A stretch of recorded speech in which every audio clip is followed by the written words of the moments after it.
Greetings and welcome back once again.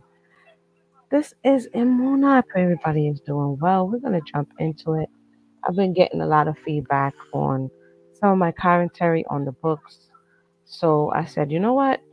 I'm just going to do a little at a time. A little at a time. So we're going to do, I think I do need to finish the other one, but we're going to do Divided Soul, The Life of Marvin Gaye. It's an audiobook. We're going to do chapter by chapter and talk about it and as we learn, okay? So let's jump into it. Wait, pause. Let me make sure that you can hear on the other side. One moment. And this is discussion. It's not going to just be straight through for those who be like, why she keep talking over the book? If you want to hear the straight book, you're going to have to go to an audiobook because this is a discussion. So let's go.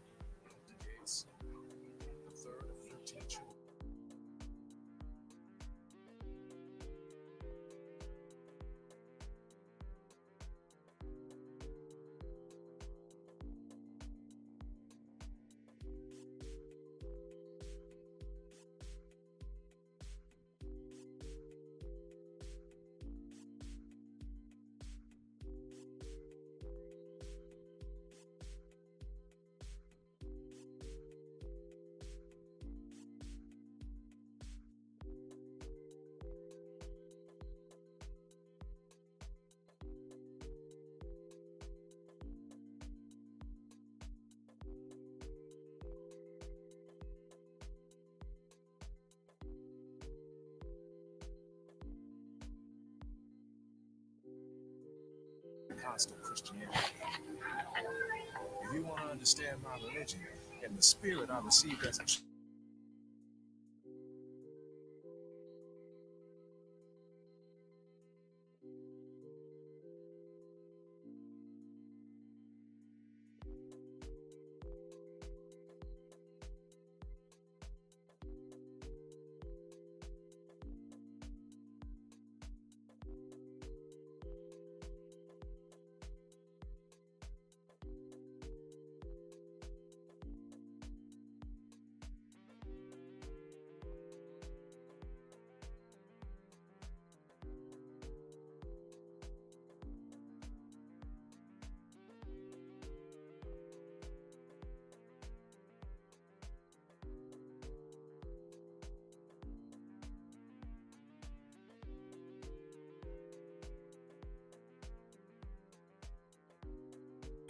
Pause. I don't think you are hearing because I'm trying to hear it from my phone. So let's start all over again. Yeah. Let's start all over again because I think we're missing some interesting stuff. I'm listening as you are listening, and I don't want us to miss anything. So let's go back to the beginning.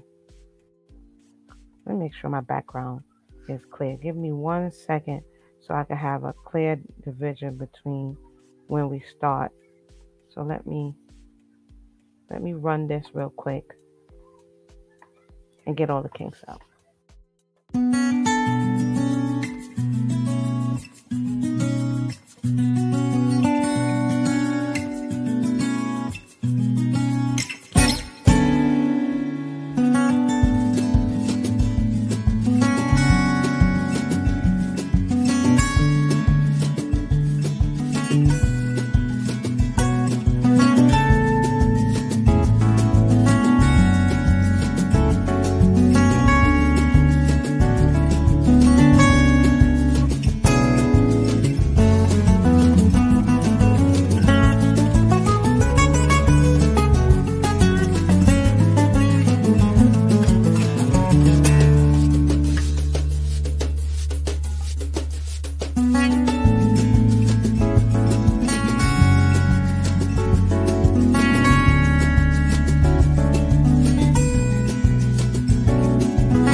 All right.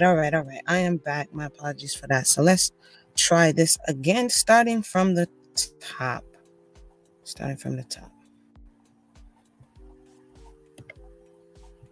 Stars of David. The feeling is warm and maternal. The long official name is a combination of quotes from the Old and New Testaments. His father, Okay, we're starting all the way from the top, and when I do cut it, I'm gonna cut it at this point. So we're beginning Divided, the life of Marvin Gaye, Divided Soul. His father, Marvin Pence Gaye Sr., the third of 13 children, was born on a farm along Catnip Hill Pike in Jessamine County, Kentucky, on October 1st, 1914. Marvin Jr. added the E to the family name after going into show business. Gaye's parents had been sharecroppers, and his mother broke sharply from the rest of the black community by joining what seemed to her neighbors an eccentric church, the House of God. Mamie Gaye was said to be the first female member of the Pentecostal sect. The long official name is a combination of quotes from the Old and New Testaments. So wait, she's the first official member of this Pentecostal sect. So already, growing up, and again, like I said, this is not the straight audio book. So I know you're going to leave the comments in the comment section, but it is what it is. We're learning today. And so from the very beginning, he is not the norm, right? His family is not quote unquote normal. Isaiah and 1 Timothy. The house of God, the holy church of the living God, the pillar and ground of the truth, the house of prayer for all people. Similarly, was that the whole name for the church, though? That was a long name. The church is a bizarre mixture of Orthodox Judaism and Pentecostal Christianity. If you want to understand my religion and the spirit I received as a child, Marvin Jr. once instructed me in his high-pitched, sad-edged voice, then you must begin by talking to Bishop Rawlings. He's the man. On Georgetown Road, in the shadow of downtown Lexington, Sabbath services at the House of God begin at 3 o'clock on Saturday afternoon. So wait, Marvin grew up keeping the Shabbat, which is coming in, and we're going to wind down this in a little bit. But Marvin grew up keeping the Shabbat. I did not know this. This is the first time I'm hearing this, so we are learning together. First, you notice the women, dressed dramatically in white. Such is the dress code from Passover to Harvest Festival.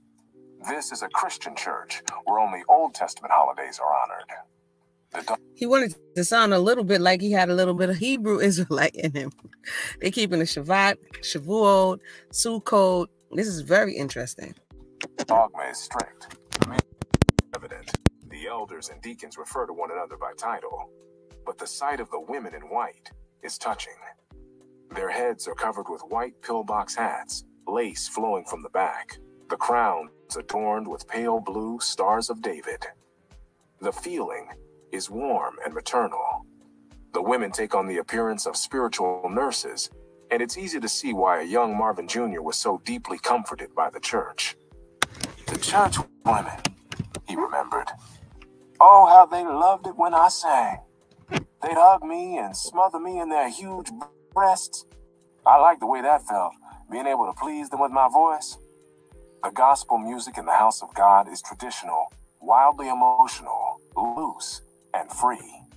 But like I said the other day, many people from this era grew up in the church. They sang in the choir. They sang for the Creator. And then they got pulled into the world. And a lot of the elders would say that they went off to sing the devil's music, right? And so we're seeing this. I didn't know this was the case. Although Marvin's music touched, like I remember one year I was doing a lot of flying. That's when JetBlue first came out. And they had a lot of his music, used to stream. This was back in the day. And I would just listening to there was one song he had, Holy, Holy. I would listen to that over and over and over and over. There was something about that. So to know that he had kind of a Hebraic root to the way in which he delivered, it makes sense now. It really does. It makes sense. Wailing saxophones, tambourines, organ, piano, guitars, trumpets, call and response, hand claps, and dancing in the aisles. The mood is electric, ecstatic. The only musical obligation, explains Bishop Rawlings, is that we make a joyful noise, and we further believe that music should not be used for secular purposes. I love my father's religion, Marvin Jr. told me. At a very early age, I realized I was born into a very rootsy church, and I found it exciting. Marvin Sr. followed his mother into the church and became an active member at an early age. While still a teenager, he began traveling through the South with evangelist Sister Fame. Marvin Sr.'s uncle, James Gaye, recalled how his nephew and Sister Fame made a tour begging gas, tires, and anything else along the way. I was enraptured with God and all he could give, Marvin Sr. related to me when I first met him in 1979. Also, this goes to where a lot of people have deviated, is teach the child the way in which they should go, and when they're old, they will not depart. There was a point in time in history then when parents thought that it was interesting to impart this thing, this understanding of the Creator, this expose them to something that's greater than themselves, right? The power of all creation. And a lot of conflict that we see in people during this age, in the 40s, the 50s, the 60s, is that they knew better. But the allure of outside, the promise of, come up, let me show you all the things that can be yours, that allure, it caused many people to stumble, many people to fall into, sexual immorality, to fall into drugs, to fall into prostitution, to fall into abuse, all of these things, even though they knew at the core that what they were doing was wrong. But that does not say we should not instill within our children. A lot of people today is like, well, I don't want to say anything. No, you need to teach them something. Because what are they going to fall back on? What are you going to go? Whitney knew, Aretha Franklin knew, Marvin Gaye, now we're finding out he knew. Who was out? Sam Cooke knew. All of them knew, but they felt like outside had something better to offer them. And they had to find out the hard way. In describing his childhood, he spoke eloquently, his voice tinged with an accent that sounded slightly affected, slightly aristocratic. Our ministers, Bishop Rawlings explained, were not formally trained. Mr. Gaye, like myself, was divinely inspired to serve God. We were ordained through the Spirit of God. In 1934, Gaye met his wife-to-be, Alberta, in Washington, D.C., where he had come to preach. When I met my husband, I had just come from Rocky Mountain, North Carolina. I also had an infant son, Michael. I knew nothing about the city and city life. Mr. Gaye and Mr. Rawlings both courted me. Only later on did I learn about the awful violence of the Gaye family back in Lexington. There were stories of shootings, gays against gays. On July 2nd, 1935, Marvin Sr. and Alberta. That quote is interesting. Also, for those who just joined us, welcome to the conversation. We're going to be going over Divided Soul, the life of Marvin Gaye. And again, this is not a straight through audiobook reading. This is my commentary on what we're hearing. This is my first time hearing it as well with you. So I'm going to stop along the way, give my solonomics thoughts. And, it is what it is. What we hear in who was to soon be his wife is something that I used to bring up often, is that back in the day, people would marry those who they had familiarity with, their families and those around them. Because if you're disconnected from, like she said, the history of the family, who these people were, you wouldn't know they had a violent history or a drunken history. And even though people are in church or they're learning or they're in a religious institution, it doesn't mean that they don't have human devices, right? Vices. And in their case, which ultimately he ends up losing his life behind, there's a lot of violence in his family line. And sometimes you see somebody and you don't know them, you don't know where they come from, and you learn later on in life that why is this lovely person out here by themselves? I can't believe it. You're so beautiful, you're so handsome, you're so talented. Why doesn't anyone want to be with you? Little did you know the person was a psycho. I'm just saying. Play. Were married in Washington, D.C., where they found an apartment in the Southwest Projects at 1617 First Street, only a few blocks from the Anacostia River. Not wanting to raise the child as his own, Father Gaye sent Michael to live with Alberta's sister, Pearl, in the same city. 2 years later, their first child was born. They named the girl Jean.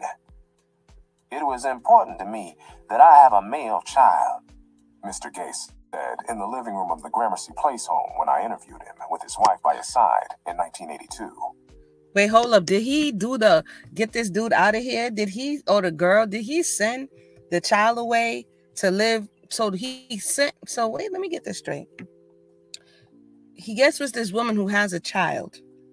And instead of the child being raised by him, he doesn't want to play stepdaddy to this child that he's met when he met the woman. He sends the woman away, the child away from their mother to be raised by her sister because he knew he wanted to have a male child. In her husband's presence, Miss was almost a different person from when she'd spoken to me alone. Before, she was anxious to discuss her country upbringing. Now she was remarkably reticent, saying only a few words, while her husband spoke for hours. "A namesake is what I wanted," Father continued. "The day he was born, I felt he was destined for greatness.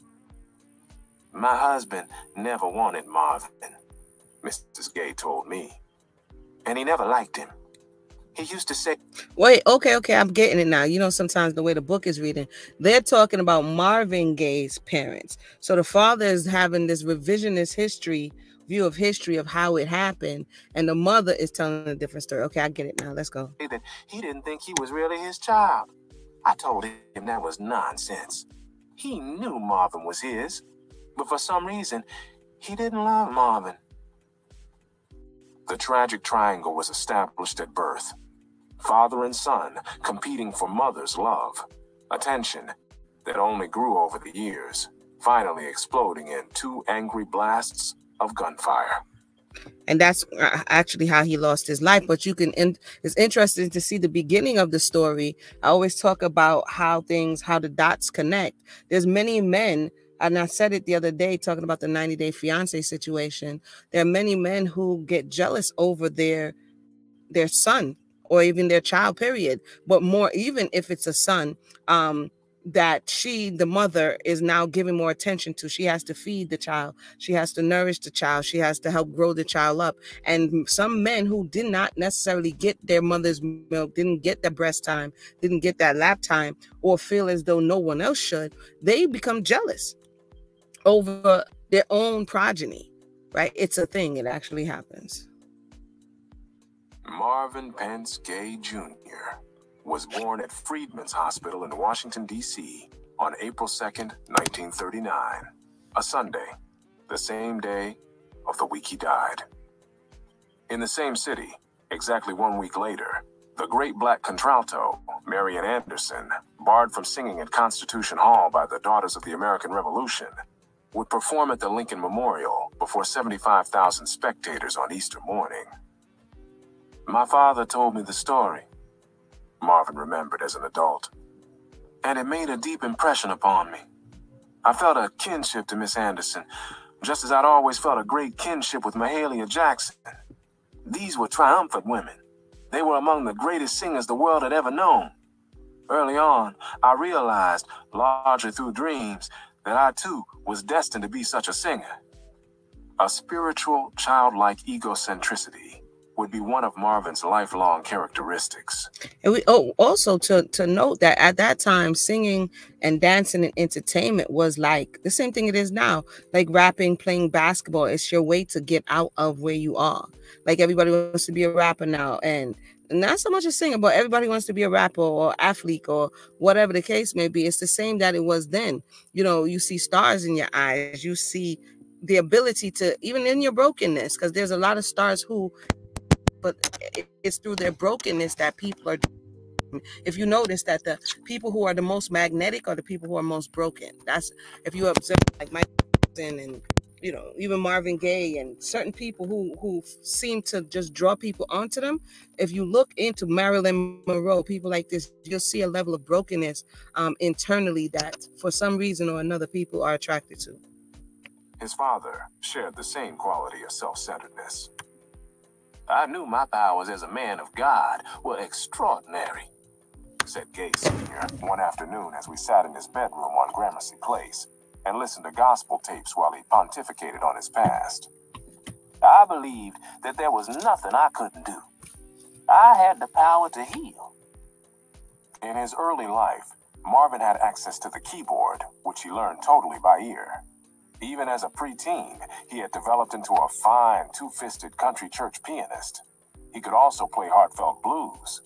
Music was the joyful part of services in the house of God, which, in other ways, bound its members to an unbending code. In the early days, explained Gene Gaye, now an insurance executive in Los Angeles, the Solomons and the Gays were the only two families in the church. The Sabbath was strange, said Marvin. We were forced to cut off the outside world. Come Friday night at sundown, everything stopped for us. Let me find out Marvin Gaye kept the Shabbat. I am excited. The Shabbat is coming in for those who may be new to the channel. I observed the Shabbat. So I am quite pleased that before the Shabbat, as I'm winding down, you do cut off the outside world. This is why you don't see me going live Friday night or Saturday afternoon. And it's just an opportunity to get your mind right, to kind of detox, to kind of rest, to kind of reset yourself. For me, it has been a blessing for many, many years, you know. And so just to know that he observed the Shabbat as a child, it is. And for those who out there who do observe or are curious or, you know, interested, it has its emotional and spiritual and mental value. But let's continue. We weren't allowed to play. We couldn't even ride the bus. All we could do was pray and praise God. The Sabbath was his day. It was God's day, and it was also a day for singing. Every member of our family was blessed with a good voice. The joy of music was the joy of God. Little joy, however, existed between Marvin and his father. It seemed like Mr. Gaye had a grudge against his son. He had expectations which were too high for a little boy to reach, observed Mrs. Beatrice Carson, a distant cousin. Mrs. Carson came to live in the Gaye apartment with her own infant son in 1946 and stayed for 5 years. By then, the Gays had 2 other children besides Jean and Marvin. Frankie, 3 years younger than Marvin, and Ziola, nicknamed Sweetsy, 3 years younger than Frankie. In those years, Mrs. Carson said, me, Jean, and my son Linwood were sharing one bedroom. Frankie and Marvin were in another, and Mr. and Mrs. Gaye had Sweetsy in with them. When I arrived, it hurt me to see what was happening. Little Marvin would wet his bed, and his father would beat him unmercifully. It wasn't simply that my father beat me, Marvin confessed one April night in Belgium in 1982. He understood that if you're interested in inflicting pain, prolonging the process adds to the excitement. He'd say, boy, you gonna get a whipping.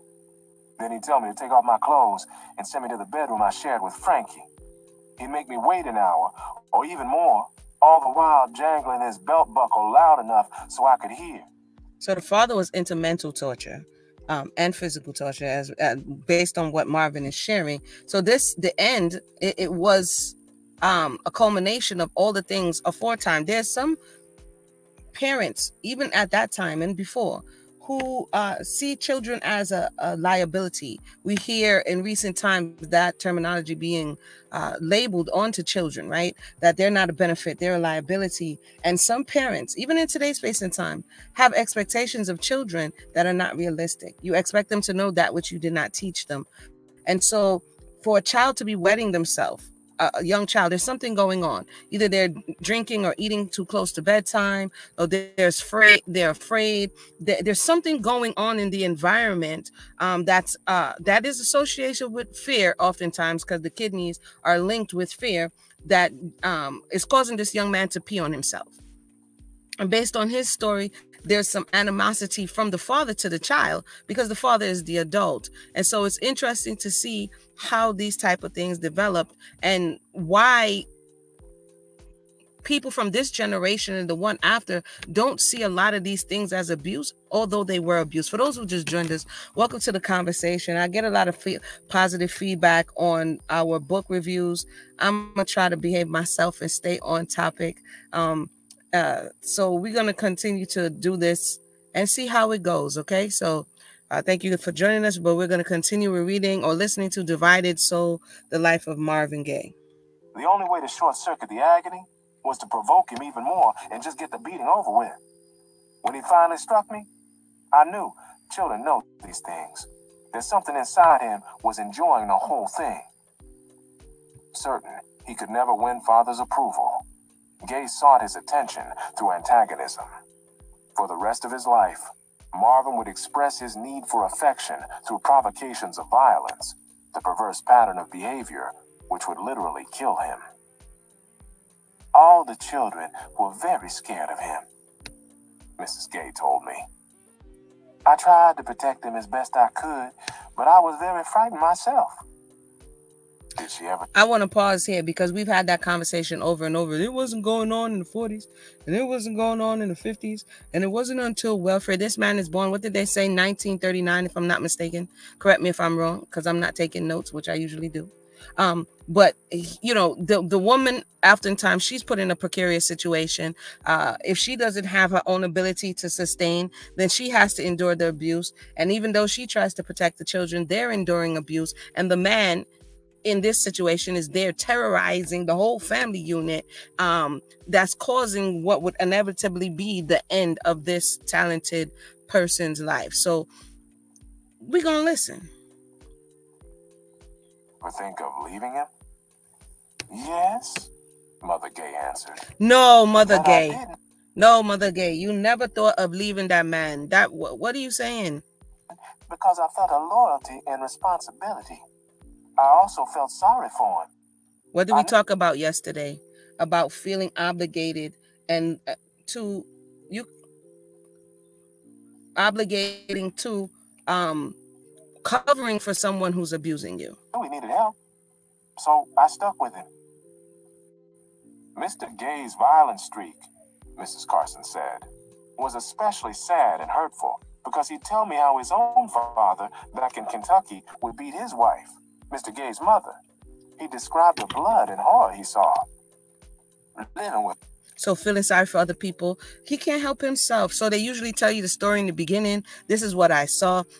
And even though you know it's wrong, you feel sorry for the person who's now abusing you. So you continue and they continue to abuse you. And then it's intergenerational because now they're abusing the children because as a mother, you didn't protect them. And now Marvin gets to abuse his children and his wife. And it keeps going. This is the curse that keeps giving. Right. And it's because sometimes the woman feels obligated. Like she says, I've thought about it, but I felt sorry for him. We're going to listen today. Hold on. With father was something like living with a king, Marvin observed.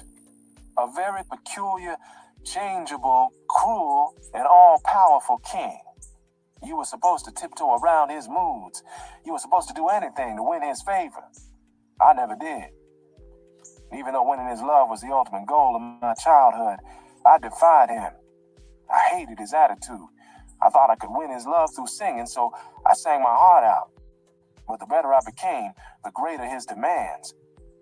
So you hear that? The father, either he's abusive, according to the story. You have to walk on eggshells. He's possibly a narc who witnessed abuse and became the abuser. The curse continues. And you as a child, Marvin Gaye and his siblings figure, this is what I need to do to win your approval. Marvin figures he needs to sing. We don't know what the other two siblings figure they need to do. And this is ongoing. This is how we learn to love or learn to work for other people's love who may never give us what we're looking for. I could never please him. And if it wasn't for Mother, who was always there to console me and praise my singing, I think I would have been one of those child suicide cases you read about in the papers. As early as age 5, Marvin was traveling with Father. Bishop Rawlings' wife, Mary, remembered little Marvin at a church convention. He sang Precious Lord with such beautiful feeling that there could be no doubt of the boy's spiritual gift. I was flattered to go along on my father's religious missions, Marvin said. Sometimes on those... So wait, now we see that, and we read a religious story the other day. So the man is getting his narcissistic supply or his approval from the public by putting on a facade or a face that he's ultra religious, bringing the very same child that he has been abusing along the way with him on the road, because this is a testament to how, whatever the personality he's putting forward, right? This is how this stuff works. So when some people be like, oh, I don't follow religion, it doesn't matter if it's religion, if it's politics, if it's business. People present one face, and behind the scenes it's another face, and they'll use their family, their friends, whoever, to support the image that they're trying to project, right? It's not just religion, it's in all spaces. I'd see things which weren't always purely religious. The gospel circuit was filled with temptations, and many of the performers fell to sin, but the devotion to Jesus was real. The Spirit enraptured me. The strength of my singing surprised me. That's how I found the courage to sing according to feeling. I realized my voice was a gift of God and had to be used to praise Him. Sometimes I wondered, though, whether Father was jealous of my voice. At gospel meetings, for example, when I pleased all the women, He'd look at me like I'd done something very bad.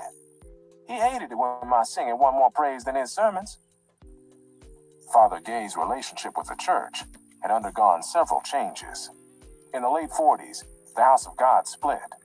A faction of its membership, including Mr. Gaye, followed Henry Ferguson and his newly formed House of the Living God.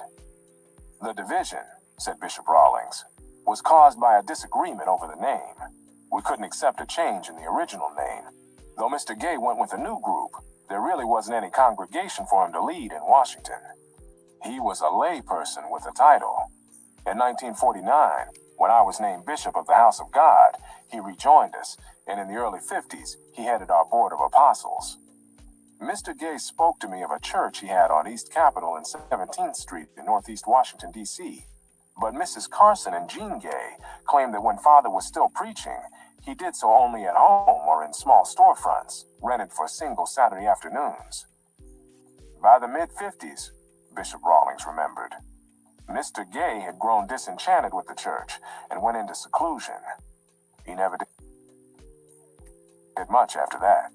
Interesting. So they wasn't giving him what he was looking for. He may have been looking for adoration. He may have been looking for the church to lift him up. And as we can see with all these denominations, it doesn't take much for all of a sudden they to have different denominations. We see it in whatever part of religion you may go, from Islam to wherever you may go, to Judaism. You're going to see all of these factions. Christianity, you're going to see all of these factions, and it's usually because man disagrees, right? It's man who's disagreeing. I don't like it. I don't want to go over there with you. Then all of a sudden somebody makes up a new thing, and then they have a new thing. I'm not really them. I'm a little different from them because I don't pronounce it this. And we even see it even in certain spaces.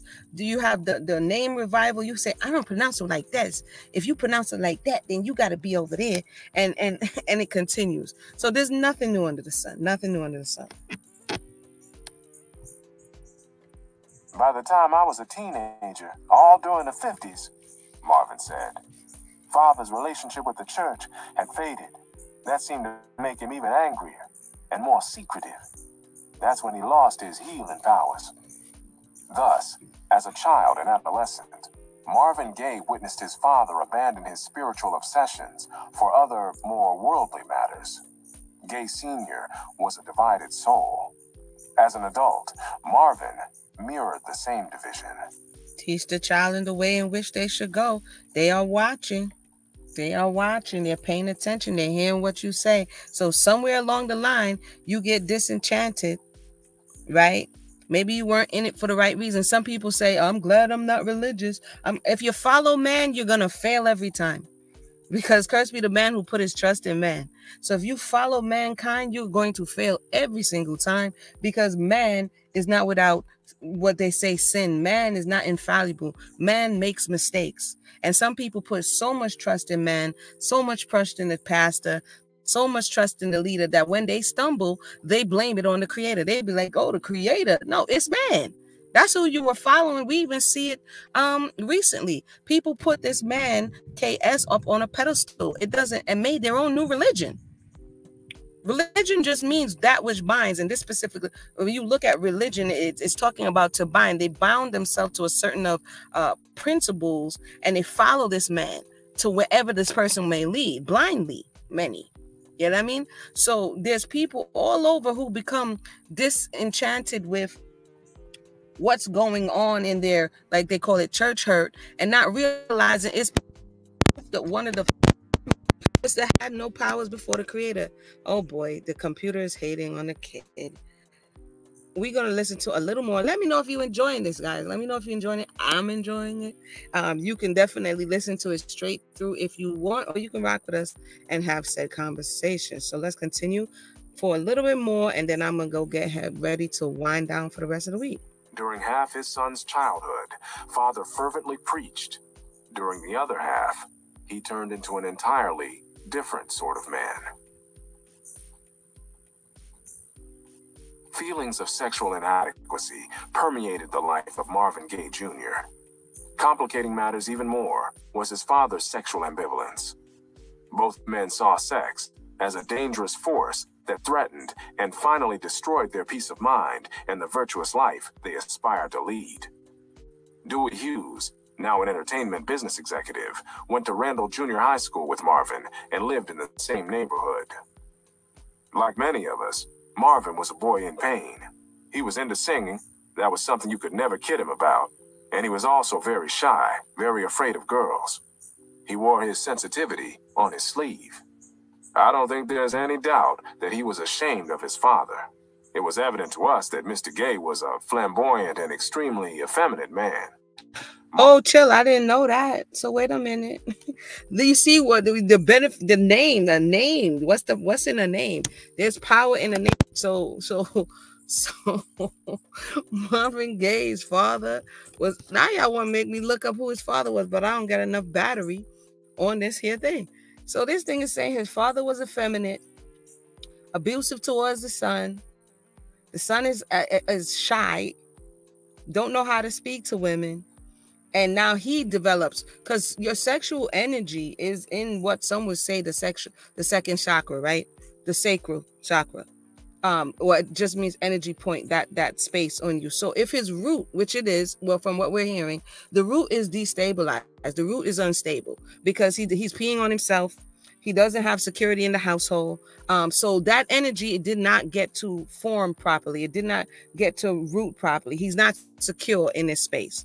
So ultimately, it's going to travel up to the next space that's going to also make him insecure in sexual energy, because the energy flows, and if it doesn't flow, it gets blocked, or it gets over or underutilized in different spaces. So let's continue. Quincy Jones said Marvin was gay too. I don't know if it's true or not. Well, this is interesting, LF, because now they're saying the father was effeminate and abusive. So let's listen. Marvin was kidded about that by the older kids. But Marvin wasn't a fighter. Rather than express his anger, he absorbed it. A strong sexual ambiguity surrounding Mr. Gaye was something I'd noticed the first time I met him in 1979. In each of our interviews, Mr. Gaye wore at least one unusual piece of clothing, a lacy blouse-like shirt or a pair of flowery socks. His speech and body language were soft and overtly feminine. Okay, the Bible. Wait a minute, pause, though. I don't even have. It does talk about the delicate among you. So just because you have a delicate among you doesn't mean the person is on the other side of the tracks. But if the delicate among you is wearing the lacy Shakespeare shirt and the flowery socks, then he's just more than the delicate among you. So it's interesting to see now how this delicate male became so abusive. He was able to pull the wife. This is interesting, because how did he look when he was abusing the children, unless he also was abused in a sexual nature at some point in his life, which made him become, I don't know. I got so much things going on in my mind. Let me just press play. Marvin told me in Europe in 1982 during a discussion of sexual healing. Likes to wear women's clothing. Oh. As you well know, That doesn't mean he's homosexual. In fact, my father was always known as a ladies' man. He simply likes to dress up. No, sir. Oh, wow, so weird. Oh man, my battery's gonna die and I'm outside, so I'm gonna keep going. I find the situation all the more difficult because, to tell you the truth, I have the same fascination with women's clothes. Rotted. You know what? This is a good book. Marvin, what you saying to us? Is this what you were saying when you was telling the people about sexual healing? What fascination possibly could you have with women's clothes? And if you were keeping the Shabbat and reading your Bible, you would know that you shouldn't be putting on that which pertains to a woman. So I'm trying to figure out, was his father doing this when he was staunch into his leadership role and positions? In my case, that has nothing to do with any attraction for men. Sexually, men don't interest me. But seeing myself as a woman is something that intrigues me. It's also something I fear.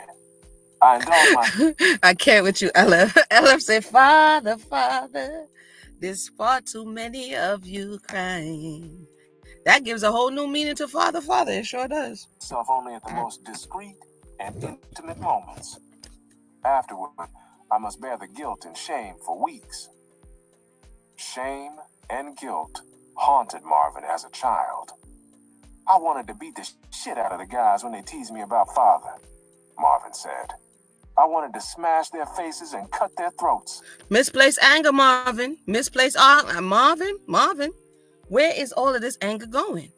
Why are you mad with them when your father's running around with the socks and the shirt, though, Marvin? Sometimes, because the father's abusive and, like he said, he was terrorizing him, you're going to now displace that anger and put it on someone else. Ron, what's going on? And put it on someone else when, in fact, you can't be mad at who you really want to be mad at, because it says honor your mother and father, right? So you can't be mad at him the way you want to. So you want to jump on the child who's noting, hey, bro, it was really good over here. Questions? But I was afraid. My main memories of growing up have to do with running. And believe me, I was fast. I love sports, and I always felt that I had great athletic ability. Football, basketball, you name it. But I was scared of the confrontations, so I backed off. Confusion about manhood would become another great theme in Marvin Gaye's life. His search for strong male role models led him into boxing rings and onto football fields, while he fought to prove, fought to deny, fought to win his self-respect. Gallant attempts, which proved futile. He was also convinced that he had inherited what he considered father's streak of laziness. Gaye Sr.'s chronic unemployment was another reason Marvin was so frustrated and angry with his father. Bishop Rawlings' memory was that Mr. Gaye worked very little. And according to Beatrice Carson, it was Mrs. Gaye who supported the family. So Marvin Gaye, and I both worked as...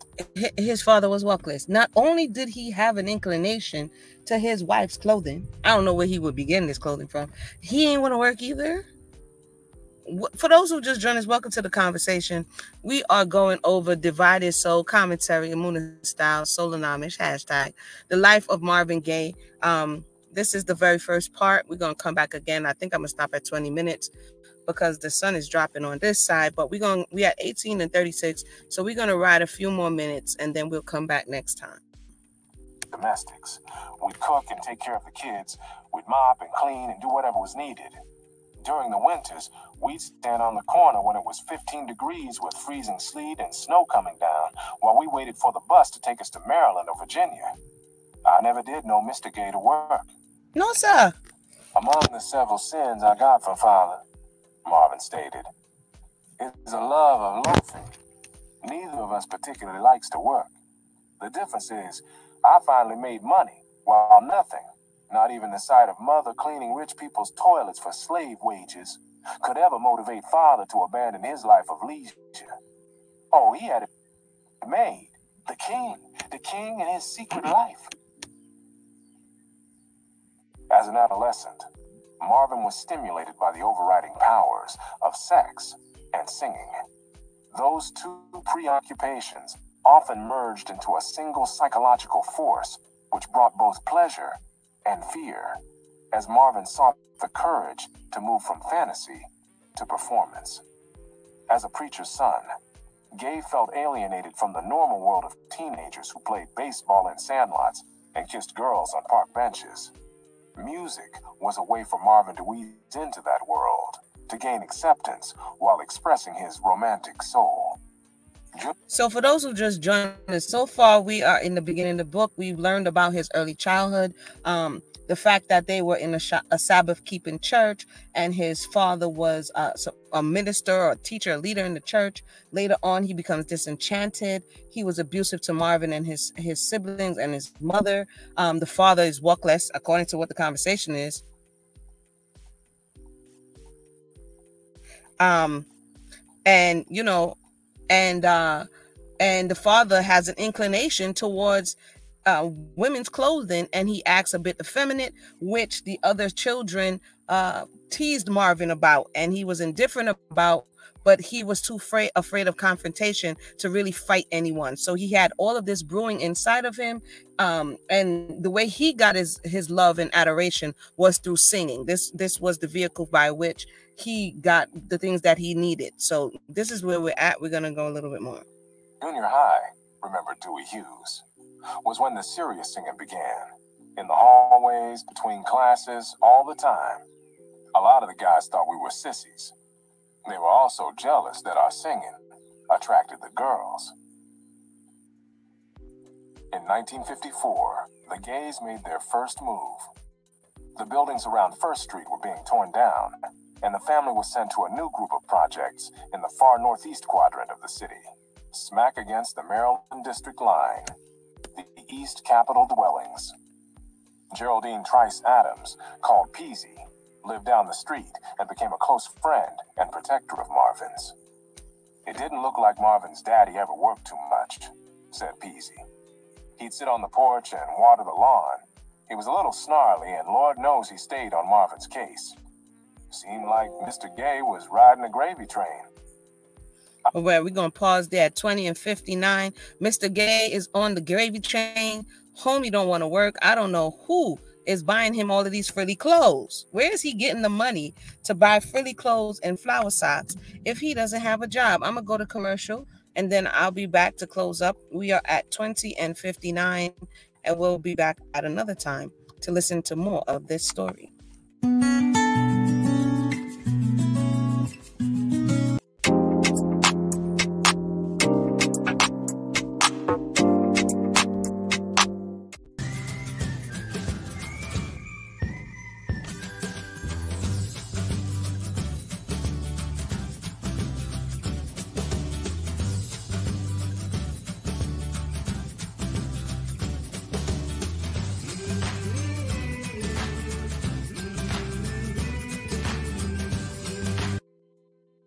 So if you're enjoying this, let us know in the box below. Like, subscribe, and share. We're trying to boost up the channel. I had this channel for a minute.